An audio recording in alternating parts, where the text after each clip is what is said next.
Komunikasi politik terus dibangun oleh parpol. Pengamat politik memprediksi akan ada 3 poros koalisi untuk mengusung capres dan cawapres. Pembicaraan mengenai koalisi semakin gencar dilakukan oleh partai politik. Koalisi tidak terhindarkan karena tidak ada parpol yang meraih 25% suara, batas minimal untuk mengajukan capres dan cawapres.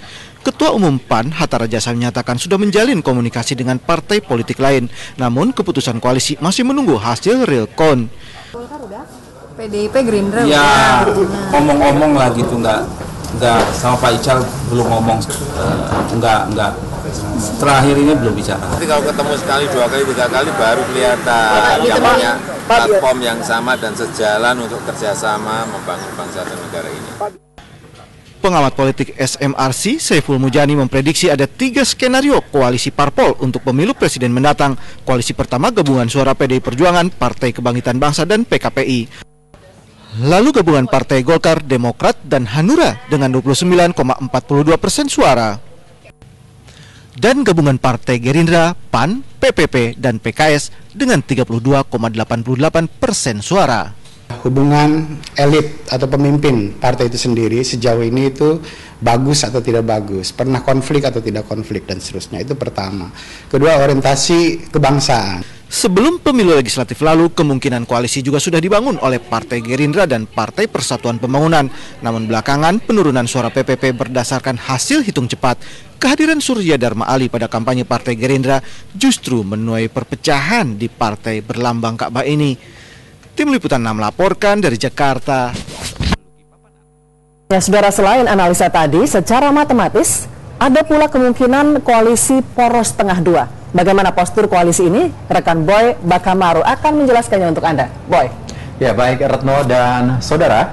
Secara mengejutkan, partai-partai berbasis massa Islam meraih suara yang cukup signifikan dalam pemilu legislatif 2014 yang baru saja berlalu.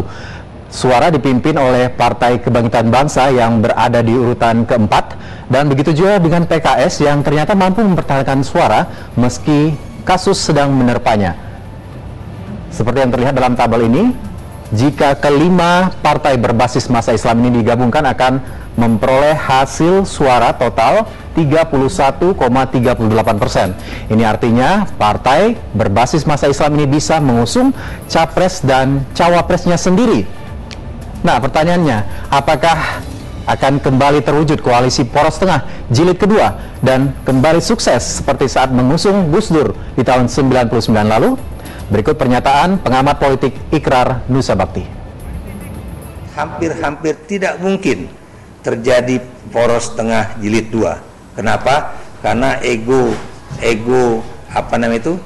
para pemimpin partai Islam itu nggak bisa diturunkan sedikit sehingga kemudian seseorang itu mau menjadi orang nomor 2 atau nomor 3, ya. Semuanya maunya nomor 1.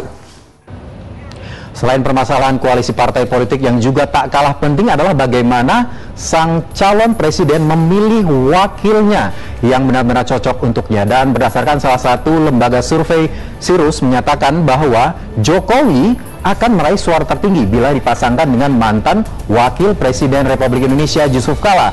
Bahkan angka jauh mengungguli pasangan yang lainnya, yaitu 52,8%, jauh di atas gabungan antara Dewan Pembina Gerindra Prabowo dan juga salah satu capres Partai Demokrat Dahlan Iskan hanya 20,5%, ataupun ARB dan juga Mahfud MD.